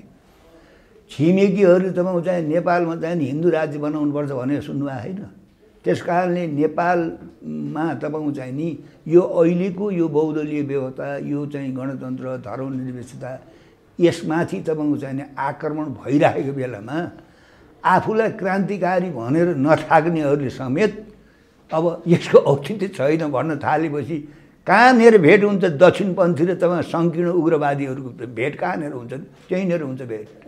भनेपछि अहिले भन्नु न, ओलीको पक्षमा वकालत गर्ने बढ्दा सर्वोच्चमा कसलाई देख्नुभयो तपाईँले? अब राजावादी भनिएकाहरू भन्नुहुन्छ नि तपाईँ। होइन, जसले तपाईँको चाहिँ 30 वर्षसम्म निरङ्कुश राजतन्त्रलाई जल गरेर त्यसबाट रसास्वादन गरी फाइदा उठाए, उनी खुसी भएको हेर्नु त उफ्रेको। भनेपछि ओली के लाइनमा छन्? ओली के चाहन्छन्? के गर्दैछन्? होइन, सबै कुरा म नगरौँ, त्यो चाहिँ अहिले संसद विघटन गर्ने जुन काम भयो त्यो असंवैधानिक भयो, त्यो अप्रजातान्त्रिक भयो, अलोकतान्त्रिक भयो। जथेर पाइ उहाँलाई उत्रे चुनाव बनाउने चाहिँ उहाँको हुकुममा चल्छ? त्यो पार्टीको निर्णय हुनु पर्दैन? देशको आवश्यकता हुनु पर्दैन? अरू दल छ नेपालमा? त्यसो भए केपी ओलीले राजीनामा दिनुपर्थ्यो संसद पुनर्स्थापित भएपछि? तुरुन्तै दिनुपर्थ्यो। किन? नैतिकताको आधारमा भन्नुभयो? हो त, आफूले गरेको तपाईँ संसद विघटन गरेको चाहिँ कुरालाई सर्वोच्चले उल्टाइदिएपछि त तपाईँको चाहिँ कैयौँ प्रतिक्रियावादी चाहिँ सत्ताधारीहरूले पनि नैतिक रूपले पुतुक्क नुहेर राष्ट्रका आड चाहिँ राजीनामा दिएर देखाउँथे, देखिहालियो नि। तर उहाँले के भन्नुभएको छ भने सर्वोच्च अदालतले मेरा यस्ता सरकारका निर्णय कति बदर गरिदियो, प्रत्येकचोटि म राजीनामा दिने, सरकारका निर्णय त सर्वोच्चले बदर गरिदिएछ त भन्नुहुन्छ। होइन, त्यो अरू सानातिना मुद्दा मामिला चाहिँ बाख्रो चोरेको अनि गोरु बेचेको ती सारा कुरा यत्रो जनताको सार्वभौम सत्ता सम्पन्न संसदलाई आफ्नो पार्टीमा समेत सरकार केही नराखेर आफ्नो पार्टीभित्रको झगडा चाहिँ समाधान गर्न नसकेर संसद विघटन गरेको कुरालाई मैले ठिक गर्ने भन्दै हिँड्नेको जवाफ के छ? तर सर्वोच्चको फैसलामा त कहीँ प्रधानमन्त्रीले राजीनामा दिनुपर्छ भनेको छैन भन्नुहुन्छ उहाँ। होइन, किन उसो किन तपाईँको चाहिँ नि त्यो उहाँले गरेको कामलाई चाहिँ किन उल्टाएको त सर्वोच्चले? मैले विघटन देखेँ, सर्वोच्चले विघटन देखेन, के फरक पर्यो त भन्नुहुन्छ? होइन, त्यो जे बोले पनि हुनेलाई त त्यसको जवाफ दिएर सकिन्न। त्यसो भए यो फैसलापछि लड्डु खाने प्रचण्ड माधवप्रति इङ्गित गरेर उहाँले धेरै व्यङ्ग्य पनि गर्नुभयो, लड्डु पनि खाए। तर त्यो लड्डु पच्दा नपच्दै सँगै बस्ने अवस्था भएन। फेरि सर्वोच्चले फागुन 23 मा अर्को फैसला गर्यो, ऋषि कट्टेललाई मान्यता दियो। तपाईँले यो फैसलालाई कसरी लिनु भएको छ? ऋषि कट्टेल नेकपा त ऋषि कट्टेलको रहेछ नि। यसबाट के बुझिन्छ भने नेपालका संवैधानिक निकायहरू भागबन्डामा चल्छन्। जब निर्वाचन आयोगमा नेकपा नै पहिले दर्ता भएको छ भने यी दुई थरी चाहिँ जम्मा भएर अर्को नेकपाले निर्वाचन आयोगमा अर्को नेकपालाई कसरी दर्ता गर्यो ल भन्नुहोस् त? कसरी दर्ता गर्यो भन्नु? त्यो त जबरजस्ती दबाब दिएर यिनीहरूले, कसले? प्रचण्ड ओलीहरूले। त्यही त, अब दबाब दिएका भएर तपाईँ त्यो दबाब दिएर होइन, यिनी दबाब दिनेहरूको भागबन्डामा परेको थिए निर्वाचन आयोगमा। आफ्नो भागमा परे मान्छेले त्यो गर्नै पर्ने हुन्छ नि। अयोधी प्रसाद यादव भनौँ, होइन त्यो नाम नलिउँ, अहिले पनि तपाईँ चाहिँ नि कतिपय संवैधानिक ठाउँमा होइन, संवैधानिक निकायमा भागबन्डाको आधारमा नेपाली कहाँहरूलाई कुन मान्छे, मधेसीहरूलाई कुन मान्छे, अनि नेकपालाई कुन मान्छे, रापाको कुन मान्छे, रापाको त्यति संसदमा त्यति शब्द छैन। उनीहरूले चाहिँ पहिले जो खाइरहेका थिए त्यसमा घुनपुत्लो लागेन अहिले पनि। त्यसो हुनाले जुन देशमा राष्ट्र र जनतालाई केन्द्रमा राखेर काम गर्ने चलन छैन, मनपरी गर्ने चलन छ, त्यसो हुनाले अब यिनीहरूले चाहिँ मुड्की देखाए, यिनीहरूले दमदार चाहिँ दबाब दिए भनेर निर्वाचन आयोगले तपाईँको चाहिँ नि अब त्यो ऋषि कटेलको नेकपालाई वास्तै नगरिकन त्यो छँदै यिनीहरूलाई त्यहाँ दर्ता गर्नुहुन्थ्यो त? त्यो यिनीहरूले राखेका मान्छेले आफ्नो भागबन्डामा राखेका मान्छेले त दनक दिए त। गल्ती निर्वाचन आयोगको थियो? होइन, निर्वाचन आयोगकै हो नि। त्यो कमसेकम त म चाहिँ नेकपा त अर्को दर्ता छ यहाँ त यो नामले हुन्न अरू सानातिना पार्टीको आवाज मान्ने थिएनन् यदि तपाईँले सानो पार्टी बनाएर नेकपा नाम राखेर निर्वाचन आयोगमा डट भनेर धम्काएर पठाउँथ्यो तपाईँ भनेपछि सत्ताको उन्मादमा यिनीहरूले गरे होइन सत्ताको भन्दा पनि सत्ताधारीहरूको के भने भागभण्डाको आधारमा नियुक्ति भएका व्यक्तिहरू विभिन्न ठाउँमा चाहिँ नियुक्ति भएको छन् चाहे भन्सारमा भन्नुहोस् चाहे अख्तियारमा भन्नुहोस् चाहे अदालतमा भन्नुहोस् जब भागभण्डामा त्यहाँ चाहिँ मान्छे पुग्छ भने त जसले चाहिँ भर्ना गरे हो जसको आशीर्वादले जसको निगाहबाट त्यहाँ बसे हो नुनको सोझो गर्नु परेन भएको त्यही हो भएकै त्यही हो नि तर ठ्याक्कै नेकपाभित्र विवाद भएको बेला यो फैसला आउनुको पछाडि कुनै सेटिङ डेटिङ केही मान्नुहुन्छ कि मान्नु डिजाइन हो यो होइन त्यो त अब काम गर्नेलाई थाहा होला उनीहरूसँग अन्तर्वार्ता लिनुपर्छ होइन किन भने नि मैले यो जस्तो यो फैसला भइसकेपछि लड्डु खानुपर्ने ऋषि कटेलले थियो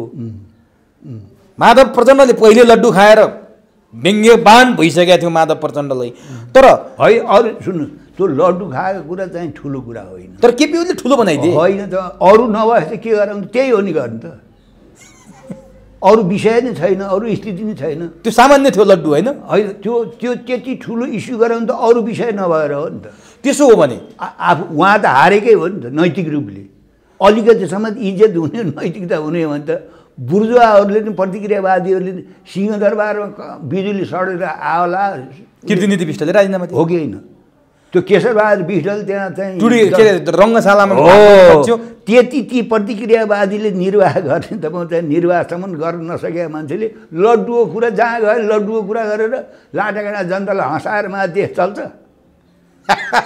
त्यसो भने नि केसीज्यू म अब अन्तिमतिर छु मलाई जान्न मन कहाँनिर लाग्यो भने ऋषि कटेलले नेकपा नाम मात्रै खोजेका थिए तर सर्वोच्चले फैसला के गर्दै भने माओवादी र एमाले छुट्टै हौ यहाँसम्म त खोजेका थिएन नि ऋषि कटेलले मात्रै खोजेका थिए नेकपा सर्वोच्चको फैसला अलिकति राजनीतिक पूर्वाग्रहबाट प्रेरित भएर अनपेक्षित तरिकाले आयो भन्छन् हो देखिएकै त्यही छ नि कहाँबाट भयो होला यस्तो प्रभाव सत्ताबाट होइन त अब उनीहरूले नि भागभण्डाको आधारमा तपाईँ चाहिँ राखेका चाहिँ ठाउँबाट त्यस्तो हुन्छ यो त तपाईँले पटक पटक उठाउनु भएको छ है प्रधान न्यायाधीशप्रति संसदीय सुनाइ हुँदा तपाईँको भनाइ धेरैले कोट गर्छन् के थियो त्यहाँ खासमा होइन त्यो त तपाईँको चाहिँ त्यो संसदीय सुनवाईकै औचित्य छैन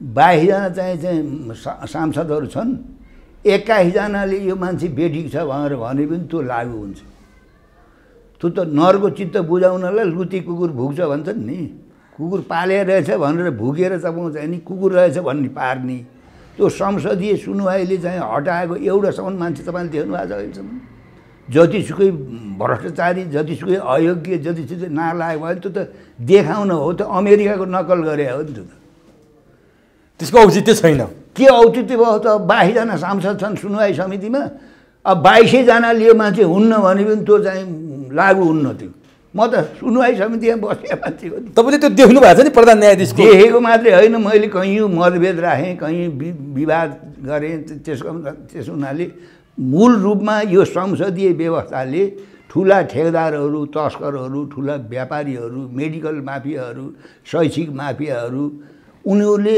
करोडौँ रुपियाँ खर्च गरेर संसदमा गएर त्यो पहुँचाइ नि आफ्नो अनुकूलको ऐन आफ्नो अनुकूलको विधान बनाउने व्यवस्था हो संसदीय व्यवस्था होइन त्यसो हुनाले त्यसै भनेको होइन नि तपाईँको चाहिँ नि खसीको चाहिँ टाउको देखाएर कुकुरको मासु बेच्ने थलो भनेर अहिले त सबैलाई महसुस भयो नि त तर भन्नेहरू सबै त्यहीँ पुगेछन् होइन पुगेका छन् ट्याक्टिसको रूपमा त त्यसलाई पनि प्रयोग गर्नुपर्छ नि त यो यहाँ हाम्रो मात्रै होइन नि जुन बेला रुसमा तपाईँ चाहिँ जारको तपाईँ चाहिँ फासिस्ट व्यवस्था थियो त्यो बेला पनि त्यहाँका बोल्सेविकहरू तपाईँ चाहिँ नि त्यस्तो सुँगुरको खोर जस्तो संसदमा नि गएर जनताको पक्षमा बोलेका थिए आवाज उठाएका थिए त्यस कारणले कार्यनीतिक रूपमा चाहिँ चुनावमा भाग लिने संसदमा जाने त्यो तपाईँ चाहिँ नि व्यवस्था नेपालमा मात्रै होइन अन्त पनि हुन्छ अब केपी ओली र पुष्पकमल दाहाल छुट्टा छुट्टै भए पार्टी नै नेकपा नै छैन अब तिनीहरूको मातहतमा तिनीहरूले नक्कली मालिक भएर अर्कैको सम्पत्ति कब्जा गरेर रहेछ अहिले सर्वोच्चको फैसला हेर्दा तर त्यो फैसला आइसकेपछि केपी ओलीको समूहले दीपावली मनाएर एकदमै खुसी व्यक्त गर्यो एकदमै मुकुसबाट बाहिर आएको स्वतन्त्र भएको जस्तो प्रचण्ड पक्षले चाहिँ त्यसलाई सहज रूपमा लिन सकेन किन होला होइन यो अहिलेको यिनीहरूको फुटफाट यिनीहरूको विभाजन उनीहरूको बारेमा हामीले कयौँ विरोध गऱ्यौँ कयौँ भण्डाफोर गऱ्यौँ त्यसका बावजुद पनि अहिले राष्ट्रिय अन्तर्राष्ट्रिय परिस्थितिले गर्दाखेरि यिनीहरूको आवश्यकता छ अहिले पनि भन्ने हाम्रो पनि मत छ। यिनीहरू फुटेर चकनाचुर भएर हुन बित्तिकै त यहाँ तपाईँ चाहिँ नि अब सबभन्दा ठुलो तपाईँ चाहिँ नि यो सीमित बहुदलीय व्यवस्थामाथि पनि तपाईँ चाहिँ नि प्रहार हुन्छ र तपाईँ चाहिँ अहिलेसम्म जनताले जुन खालको हक अधिकारको उपयोग गरिरहेछन् यो पनि सिद्ध्याउने खेल छ नि यहाँ त। त्यसो भएको हुनाले उनीहरू फुटेको उनीहरू घाँजा भएको यद्यपि उनीहरूको बारेमा हाम्रा कयौँ मतभेद छन् कयौँ आलोचना गर्छौँ विरोध गर्छौँ तर अब तपाईँ चाहिँ नेकपा चाहिँ हटिसकेपछि अब आउने तपाईँ चाहिँ प्रतिक्रियावादीहरू नि अहिलेभन्दा अझ बढ्ता देशको राष्ट्रियता सार्वभौमता र अखण्डताको सौदाबाजी गरेर अहिले पनि तपाईँ चाहिँ जनताका कतिपय सीमित अधिकारहरूलाई नि खतम पार्ने खालका प्रतिगामीहरू नै आउँछन्।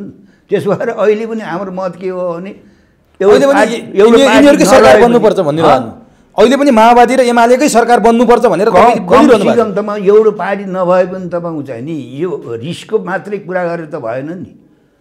अहिले पनि तपाईँ चाहिँ नि सकेसम्म तपाईँ चाहिँ वामपन्थीहरू यिनीहरू नै तपाईँ चाहिँ मिलेर चाहिँ सरकार बनाउनु राष्ट्रको लागि अहिले उपयुक्त छ। तर यति भनिरहँदा प्रचण्ड र केपी ओली त छुट्टे छुट्टे अहिले सँगै हुने अवस्था पनि छैन। तर माधव र केपी ओलीकै बिचमा नै पार्टी फुट्ने हो कि एमाले नै टुक्रिने हो कि भन्ने अवस्था देखिया छ। यसको कारण के प्रचण्ड हुन्? प्रचण्डले बुटवलमा गएर माधव झलनाथहरू चाहिँ नि एमाले कब्जा गर्नुहुन्छ सक्नु भएन भने विद्रोह गरेर हामी कहाँ आउनुहुन्छ भनेपछि केपीले यति ठुलो एक्सन गरे कि उनीहरूले जिम्मेवारीबाट हटाएका छन्। के हो यसको कारण? प्रचण्ड हुन्? प्रचण्ड मात्रै होइन तपाईँ चाहिँ नि यहाँ खालि प्रचण्ड ओलीको मात्रै कुरा भएन नि। कसको? हाम्रो जस्तो तपाईँ चाहिँ नि यस्तो अर्ध औपनिवेशिक देशमा अर्ध सामन्ती व्यवस्था भएको देशमा तपाईँको चाहिँ विभिन्न चाहिँ ठाउँबाट विभिन्न स्थानबाट तपाईँ चाहिँ धेरै खेलहरू भएका हुन्छन्। त्यसो हुनाले उनीहरूले अहिले तपाईँ चाहिँ आफ्नो भित्र फुटफाट भए पनि जुन खालका चाहिँ अब कुराहरू गरिरहेका छन् जुन खालले तपाईँ चाहिँ एक अर्कालाई सिद्ध्याउने अभियान गइरहेछन् अब त्यसले गर्दाखेरि तपाईँको चाहिँ अहिले अब नेपाल राष्ट्रलाई ध्वस्त पार्ने नेपाललाई चाहिँ अशान्ति चाहिँ कायम गरिरहने र हिजो पनि तपाईँ सत्तामा बदनाम भएका र चाहिँ साम्राज्यवादीहरूको कामलाई सर्वश्रेष्ठ ठान्ने शक्तिहरू तयार भइरहेका छन्। त्यसो भएको अहिले पनि तपाईँ चाहिँ तुलनात्मक रूपमा तपाईँ चाहिँ नि यिनीहरू एउटा पार्टी नभए पनि कमसेकम मोर्चा गरेर पनि त्यो तपाईँको सदाशयता हो हाम्रो सुझाव हो। तर एउटै पार्टी एमाले पनि एक नरहने अवस्थामा छ नि त। त्यो त बने यिनीहरू त्यो बन्नु हुँदैन थियो। के नेपालको कम्युनिस्ट आन्दोलन दक्षिणपन्थी भाषमा जान लाग्यो भनेर व्याख्या गरे त्यही भएको हो? व्याख्या गर्दैछन् कतिपयले। होइन अब तपाईँ चाहिँ नि अब साँच्चै क्रान्तिकारी कम्युनिस्ट भएको भए त कम्युनिस्ट पद्धति अनुसार पार्टी चल्थ्यो नि। नाम पो त्यो राख्यो त त्यो त्यस कारणले पार्टी चरित्र त्यो होइन होइन नि त्यो त देखिरहेको छु मैले भन्नुपर्छ। यदि कम्युनिस्ट त्यो नाम राख्दाखेरि फाइदा हुने भएको हुनाले त्यो नाम राखियो तर चरित्र के देखियो संस्कृति के देखियो व्यवहार के देखियो गतिविधि के देखियो देशको राष्ट्रियता सार्वभौमता र अखण्डता कति अप्ठ्यारोमा परिरहेछ नेपाली जनजीवन कति चाहिँ सङ्कटमा छ। अब यस्तो बेलामा नेपाली जनताले यस्तो मत दिएर 5वटा वर्षलाई तिमीहरूले रजाइ गर भनेर दिएको बेला त्यसलाई पनि पचाउन नसकेर हेर्नुहोस् है अब यस खालको फाँड भैलो गरेर अब जुन जग हँसाउने काम भएको छ यो चाहिँ गल्ती भएको छ। तर यो पश्चिमाहरूले चीनलाई रोक्नलाई नेपालका कम्युनिस्टहरूलाई छिया पार्ने यो पश्चिमाको खेल हो। केपी ओली गोर्बाचोभ बने भनेर आरोप लगाइरहेछन् हो? होइन त्यो भन्नेलाई चाहिँ स्वतन्त्रता छ। त्यस कारणले अब पश्चिमाहरूको त पहिलेदेखि नै नेपाललाई चाहिँ नि जातीय प्रदेश गराउनको लागि ठुलो लगानी लगाइरहेका छन् नि उनीहरूले। अहिले पनि त्यो धन्दा छ नि। अहिले पनि नेपालको तराईलाई तपाईँ चाहिँ पहाडबाट हिमालबाट अलग गराउने योजनाका साथ चाहिँ काम भइरहेको छ नि। त्यस्तै मान्छे हो अब सत्तामा ल्याउने हो।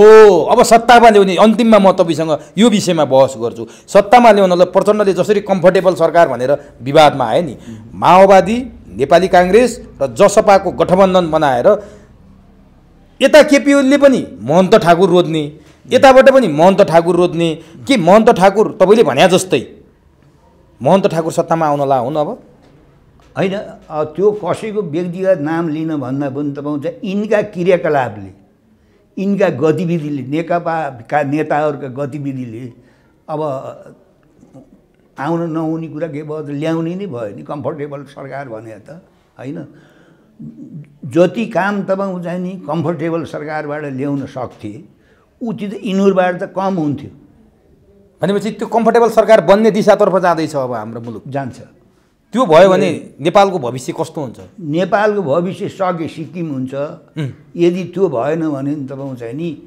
चीनलाई चाहिँ घेराबन्दी गर्ने र तपाईँ चाहिँ नि अमेरिकी सेना नेपालमा ल्याएर चाहिँ जमाएर राख्ने र चीनलाई चाहिँ घेराबन्दी गर्ने चाहिँ त्यो प्रक्रिया सुरु हुन्छ भनेपछि अहिलेको जसपा भनेको 51 सालको राप्रपा जति बेला लोकेन्द्रबहादुर र सूर्यबहादुरहरू फेरि प्रधानमन्त्री बन्ने चान्स आएको थियो त्यही अवस्थामा छ हो यता केपी ओलीको रोजाइमा पनि जसपा काङ्ग्रेस र माओवादीको रोजाइमा पनि जसपा होइन जब चाहिँ आफूलाई जनताले दिएको तपाईँ चाहिँ नि अब अवसरबाट चुकेपछि त्यो अवसर गुमाएपछि त अब तिनैलाई प्रति गर्नु पर्यो नि त 30 वर्षसम्म नेपाली जनताको सम्पूर्ण अधिकार खोसेर निरङ्कुश सत्ता चलाएका निर्दलीय नेताहरू बहुदल आउँदाखेरि जो चाहिँ यहीँ नबसेर अन्त भागेका थिए तिनलाई फेरि गोडा मोलेर चाहिँ प्रधानमन्त्री बनाएर खाएनन् यिनै पार्टी हुन् नि त पालो गरी भनेपछि र देशको राष्ट्रियता सार्वभौमता र अखण्डताको सौदाबाजी गरेर भए पनि सत्ता चाहियो अब त्यो हेर्नु न रेशम चौधरी टिकापुर घटनासँग जोडिएका रेशम चौधरी संविधान संशोधन जो केपी ओली सुन्न पनि चाहन्नथे संविधान संशोधन गर्ने अनि झुट्टा मुद्दा खारेज गरिदिने रेशम चौधरीलाई रिहाई गर्ने यस्ता कुरासँग सौदाबाजी गरेर ल्याएको सत्ता नेपाली जनताको लागि हुन्छ संविधान संशोधन भयो भने तपाईँलाई सोध्छु मैले हुन्छ हुन्न मलाई त हुन्छ जस्तो लाग्दैन हो त म मेरो मुहाड किन भन्न लाउनु होइन त्यसो हुनाले नियम नमान्ने विधान नमान्ने पद्धति नमान्ने परम्परा नमान्ने जे मन लाग्यो त्यही गर्ने त्यो राष्ट्रको लागि जनताको लागि राम्रो हुन्छ त तर तपाईँहरूले केपी ओलीको राजीनामा मागिरहनु भएको छ यो कसरी सम्भव छ त केपी ओलीले कसरी राजीनामा दिन्छन् त अब अहिलेसम्म माओवादीले फिर्ता पनि ल्याएको छैन समर्थन केपी ओली बहुमतमै छ होइन हामीले तपाईँ चाहिँ नि केही पार्टीमा छैनौँ कमसेकम हामीले त सरदर कुरा गरेको न हो हामीले राजीनामा मागेर त्यही पार्टीको बहुमत चाहिँ माग्दाखेरि नदिने ओलीजीले हामीले यहाँ राजीनामा दिनु पऱ्यो उहाँ दिन्छन् र उनले अब त्यसमा निकास के हो त यति भनिदिनुहोस् निकास के हो अबको निकास जसरी यो निकास के हो भने अहिले पनि तपाईँ चाहिँ चोर भयो नि चण्डाल भयो नि बदमास भयो नि अहिले पनि तपाईँ चाहिँ वामपन्थीहरूकै सरकार बन्दाखेरि मात्रै देशको चाहिँ अस्तित्व अझै पनि कायम रहन सक्छ होइन भने तपाईँ चाहिँ देशको राष्ट्रियता सार्वभौमता र अखण्डतामा भयङ्कर चाहिँ कालो बादल मडारिएछ र मुलुक प्रतिगमनतिर गइरहेछ जान्छ हस् समय दिनुभयो अत्यन्त महत्त्वपूर्ण भनाइराखिदिनु भयो यसको लागि तपाईँलाई हार्दिक धन्यवाद मैले पनि यहाँहरूलाई धन्यवाद दिन चाहन्छु र श्रोता साथीहरूलाई नि हाम्रा कुरा मन पऱ्यो नि नपऱ्यो नि सुन्नै पऱ्यो धन्यवाद दिन चाहन्छु